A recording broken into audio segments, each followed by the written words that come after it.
All right, everybody, I am back with a brand new DC update, and I have to apologize for my absence.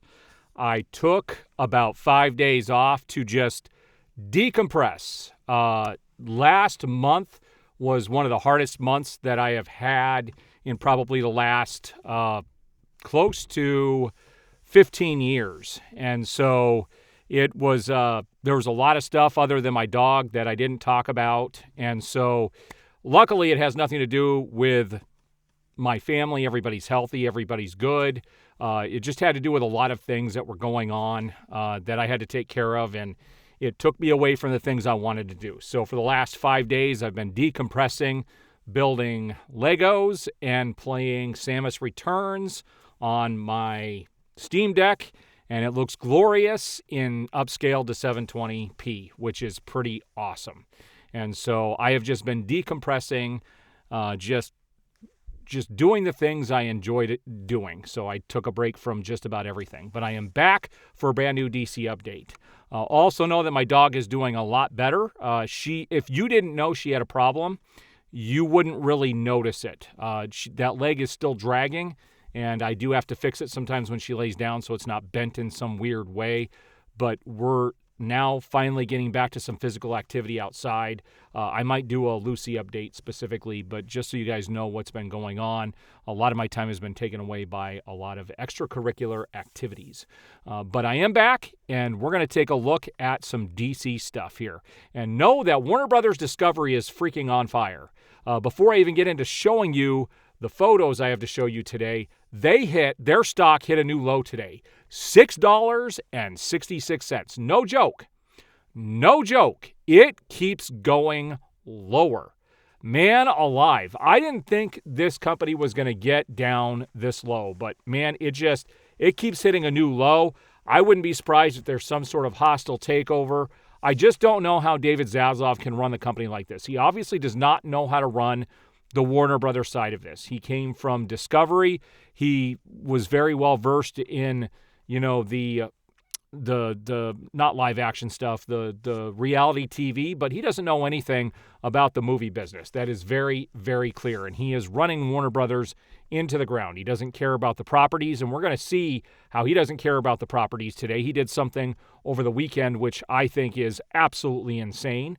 And we're also going to see how everything in the DCU is all about James Gunn, and I've got more proof to back that up. So let's take a look at some of these photos here. All right, so coming off of my last video here, this is a follow-up to that with David Ayers, and somebody said to him, no, they did it to his face, and he promoted it to David Ayers. And this is in regards to him promoting the version of the Suicide Squad that got released in theaters. And the studio did a lot of changes, like a ridiculous amount of changes, and destroyed his movie, similar to what they did with the Justice League. But David Ayers sets the record straight and says, it was behind my back. I'll never forget the day I was told it was happening. Brutal. Just brutal. So again, there are so many directors, and I'm going to talk about one director who's walked away from Warner Brothers today and is moving on to Universal because of just how Warner Brothers functions. I've already talked about in the past how there are a lot of creative people, directors, and actors who refuse to work with Warner Brothers until something happens with the company outside of where it's at.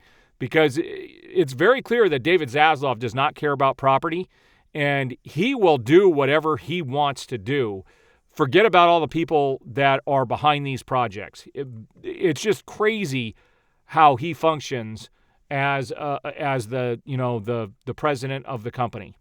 But this is just the kind of crazy stuff that they have to deal with, and David Ayers is not afraid to talk about it. All right, so it says here, now this isn't for people in the U.S., but it says, in celebration of 85 years of Batman, the Caped Crusader returns to cinemas this September in the UK and Ireland. You've got Batman Mask of the Phantasm and Lego Batman on August 30th, Batman Forever on September 6th, Batman and Robin on September 13th, The Dark Knight Trilogy on September 20th, and The Batman on September 27th. So they are going back into cinemas one day each, and so if you're in either the UK or Ireland, enjoy seeing those movies on the big screen for one more opportunity. So comingsoon.net, will you go see it in theaters? It says the Batman theatrical re-release date set for Robert Pattinson DC movie. Now this does pertain to the U.S. I personally will not go back into the theater and watch this again. I own it on 4K. You can watch it on Max. I have no interest in sitting in the theater to watch this movie again. If it was any other Batman film, I would watch it, but not this one. And so we're going to see what that date is. So here it is. The Batman will be back on the big screen for one night at AMC Theaters on Wednesday, August 28th. So in just about 2 weeks, guys, the international re-release date has yet to be announced. So some other places are going to be getting it, but we're getting a one-night deal. So if you're interested in going to see it again, August 28th, 2024 at AMC is your thing. Now, with all this David Ayers stuff coming down, I really wanted to do a video just focused on this, but we're going to look at this here today. And this has to do with a couple of script pages that David Ayers released for people to look at. And I'm going to zoom in here and I'm going to read through this so you guys can see what this says. But it says, over here it says, more upended Bede. Fear-mad patients still strapped to them. Guards use them for cover as they reload their pistol. Trading worried looks, a volley of gunfire ripe through the beds. Patients and guards.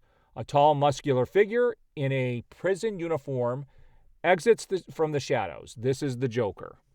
Frost, his loyal side to car. I can't see if that says carp or what. It's a little blurry.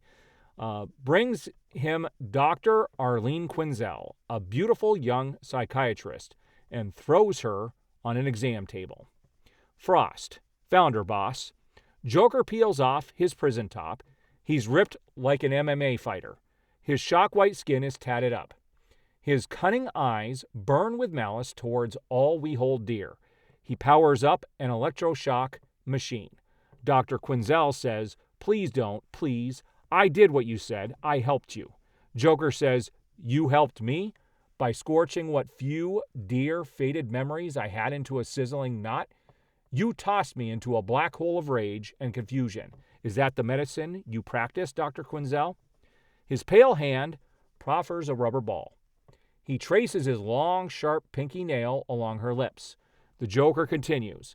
Now I'm throwing you into the same black hole. Open up, doll, and bite hard, so you don't break those perfect porcelain cap teeth when the juice hits your brain. She opens her mouth. He places the ball in it. He smears conductive jelly on 2 paddles, applies them to her temple. The Joker continues. Forget you ever met me. She won't. She can't. She's in love with him. Dr. Quinzel convulses and a 450-volt sear through her brain. Her face contorted in agony. Teeth are grinding the rubber ball. It stops. She goes slack. A tear falls from her open eye. We saw a little bit of this in the trailer and in one of the previews, but it was not in the original movie. Then we have another page here that he released. This one is definitely easier to read. And so this is towards the end of the film. And it says, Deadshot. He made you. He'll destroy you. Harley registers that with a slight flick of her eyes. Seed is planted. She crosses to Katana's sword. Picks it up. Disappointment spears the squad. Harley slowly approaches Enchantress with Soul Taker. Joker, hurry up. Do you have to make a damn show out of everything? Harley smiles thinly and swallows her pride for the 1,000th time. Maybe we see and maybe we don't, but it's the straw that breaks the camel's back. Flag says, Deadshot. Think you can drop him before he hits the button? Deadshot says, with what? A dirty look? Harley climbs the steps to join Joker, whispers in his ear. Harley says, please don't disrespect me in front of my friends. She snatches the detonator from Joker, props her brow with focus as she cocks back the Soul Taker's sword. Whoosh! Rakes it across the Enchantress's chest, splitting it open, exposing her glowing, beating magic heart. Harley reaches in and rips it out. Enchantress suddenly looks tired, defeated. Her heart transforms back into a dry, desiccated artifact. Everyone stares in awe at Harley. Joker, too. It's last thing anyone expected. Harley is the most surprised of all, just delighted with herself. So again, guys, it's just very clear that we got robbed. It's a shame that the studio did this to Ayers and to everybody else involved in this stuff. It's sickening. So someone else piled on David Ayers and said, brother, that doesn't change the fact that you keep going back and forth with you wanting to do it and you not caring about it, wanting to move on. Pick a side and stay with it. Don't leave because things are looking bad. He says, I care deeply. That's why it hurts. I want closure. There's no rule book here. I love making movies. I love directing. But man, it's a brutal career choice. And a lot about I wouldn't wish on anyone. It's pretty sad. It's just sad to see. Now, this comes from Nexus Point News. It says, Deadman animated series in early development at DC Studios. There's no writers attached and has yet to be greenlit. Who asked for this? Now, Deadman is kind of an interesting character, but this goes to show you what we can expect from the DC going forward. Nobody asked for this show. Nobody wants this show. It's just going to be ridiculous offshoot characters that we're going to see. So here we go. This was the big news over the weekend. ComingSoon.net. Oof. Cartoon Network website has been shut down. It is now direct to Max for streaming. So Warner Brothers Discovery has shut down the Cartoon Network's website. This is crazy, guys. I am telling you, the access to these materials, Cartoon Network is a staple. It's something that shouldn't be going away. But again, Zaslav is cutthroat, and he's willing to do whatever he wants, and be damned. The creatives behind it, they don't care. They don't care about the actors involved. They don't care about the creatives involved, and they definitely don't care about their audience. Now, this was a rumor that was started by this individual, so anybody who saw this know that this is not true, but it says Channing Tatum is one of the names in consideration for the role of Hal Jordan in DCU's Lanterns. He goes on to say that he made this on purpose. Know that if you saw this was not true. There hasn't been any names dropped by anybody as to who they're looking for, other than the fact that they're looking at somebody of note. Now, I saw some people say that, hey, Clint Eastwood's son, forget his name off the top of my head, I think he would make a great Hal Jordan. That would be pretty cool, actually. All right, and this again goes to show you what we're dealing with Warner Brothers. Like I've said before, being a professional voice actor, if I got a job with Warner Brothers, I would turn it down. I would turn it down in a heartbeat. I'm not going to work for a company where my work might be just thrown to the wolves and just stricken down. It says Warner Brothers strikes again. Warner Brothers won't release Gendy's Tartakovsky's adult animated comedy Fixed. They're shelving it, guys. And this was another movie that was done. Who in their right mind is going to work for Warner Brothers at this stage? Who in the world would ever feel safe starting a project with them? Unless you're James Gunn. Because if you're James Gunn, everything's good. It's all about him. Now, I thought this was ridiculous. It says, Bruce Timm explains why he made the Penguin into a woman. He said it because Batman lacks good villains and there needs to be more females. There are plenty of females in Batman, some notable ones. But Tim stated James, and he's not talking about James Gunn. He's talking, I forget the James he's talking about, but they were working on this new Caped Crusader. He says, James and I were talking about the overview of the show, and we said one of the problems with Batman, as he is there's lack of good villains. And that is definitely not true. There's a huge, he has the best rogues gallery of any of the superheroes. He goes on to say you've got Catwoman, you've got Poison Ivy, you've got Harley Quinn. Forget Talia al Ghul, right? Like, there's plenty of other females. But he goes, but it would be really good to have more female villains. And off the top of my head, I said, we never really could figure out exactly what to do with the Penguin. What the gimmick for the Penguin would be. What if we gender flip the Penguin? Ridiculous. There was absolutely no reason to make her female. Again, other people are looking at this as an Elseworlds project, and that's the only way you can look at it, because it's definitely not canon. In fact, the females had more screen time than actually Batman did in the Caped Crusader. And so, to me, it seems like a cheap follow-up to Batman the Animated Series. It is definitely not on the level. Batman is not in the spotlight, and they definitely wanted to tell a female-driven story. And this goes back to what I've talked about before, and it's proven by box office receipts. I can tell you right now, by far the majority of people that are buying Batman comics and reading Batman and are Batman fans are male. It is just a fact. You can't change that fact. It is just a fact. And if you're going to continue to do stuff like this, it's not going to bring in the females, and you're going to turn off the fans you do have. So there was no reason to make these changes. None whatsoever. So yesterday, I was getting ready for Alien Romulus, which comes out Thursday, and I will be having my review out for that. People are wondering what my theater room is like. Well, here is, I've got a couple photos here. I watched Alien with my family the other day, and you can see Batman here in the background. You can't see him on the left side, but Superman's on the other speaker. And this is my 146-inch screen. Obviously, taking a photo off of the phone doesn't look that great, but trust me, the picture on there is phenomenal. Here's another photo. This is we were watching Alien. You can see a little bit more. You can see the Batman movie collection back there, McFarlane Batman here in the corner. I got lots of toys that line the walls and the front of the room here. You can see the DeLorean on the table in the front. Just a lot of fun. So, you could see Batman the Animated Series up there on the right, along with Batman the 66 series. So you can clearly see I'm a huge Batman fan. There's also another set of Batman the Animated Series down below where those Blu-ray covers right above them. So I've got multiple Batman things in this room, by far the most displayed, obviously. All right, now James Gunn comes out, and this is interesting. And someone said, what's your method for not doing a lot of reshoots? I'm curious. And this comes off of him talking about how the last 2 movies he did, he only had 1 or 2 reshoots. That's it. And that's all he expects on Superman. And his response to this individual was, number 1, over-prepare. And boy, did they have time to over-prepare. During the writer's strike, I guarantee you he was working on Superman, even though he wasn't supposed to. They had a lot of time to get this script right. And so I'm not kidding. This movie had better knock it out of the park. They had more than enough time to make the best superhero film story ever. Number 2, he says, don't start shooting until I have a finished script my whole team is happy with. He said, number 3, hire actors and department heads I know can do their jobs. Number 4, surround myself with people who will challenge me and not just say, yes, sir, everything. Now, that right there is kind of a contradiction to being prepared with shooting, because if you have a lot of people who are going to challenge him, that could cause rewrites all by itself.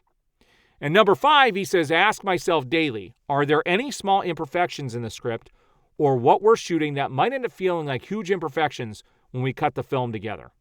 And number 6, he said 1 and 2 again. Over-prepare, don't start shooting until I have a finished script my whole team is happy with. This, to me, tells me he better be prepared for Superman. It had better knock it out of the park. This has to be the best superhero film ever, the best Superman film, the best everything. And if it's not, this is a huge miss. Now, I thought this was pretty cool. It says Superman, the Christopher Reeve story directors Peter Adegui. I don't know how you say his last name. And Ian Bonholt with Will Reeve. So these are the directors of the Christopher Reeve story, which I am looking forward to this. Very much looking forward to this when it gets released. Now, this is crazy. It says Akiva Goldsman confirms the Schumacher cut of Batman Forever exists, and Warner Brothers almost released it. There's some VFX that needs to be finished and music to be rescored. The whole soup to nuts would be $1 million, and they were on the verge of doing it, and then Warner got sold again. There were so many amazing things, guys. Right before they got sold, there were things that were promised, and this goes back to before James Gunn and Peter Safran took over. This goes back to when Black Adam was out, and they had Henry Cavill go out on the circuit and announce that he was back. There were all these things planned that the fans would have loved. Everybody wants to see this cut of Batman Forever. Everybody wants to see Henry Cavill back as Superman. And it's crazy. This came from the Collider, but it's just a shame on how Warner Brothers operates. All right, guys, so there you have it. Another really long DC update. It's a lot of fun stuff to go through. As stuff does get released, I will continue to bring you information almost on a daily basis. I am back now, so you should get about almost daily videos. I do appreciate all the support. I am looking to get to 20,000 subscribers by the end of this year, and I can use your help. If you're a regular viewer and you have not subscribed yet, please take the time to subscribe. Hit that notification bell. What are you waiting for? And if you like the video, hit that like button, share it, let people know that I'm out here. I would love the support. I do appreciate every single one of you that watches my videos. It does make my day, and it makes it all worth it. So we will see you guys on the next video.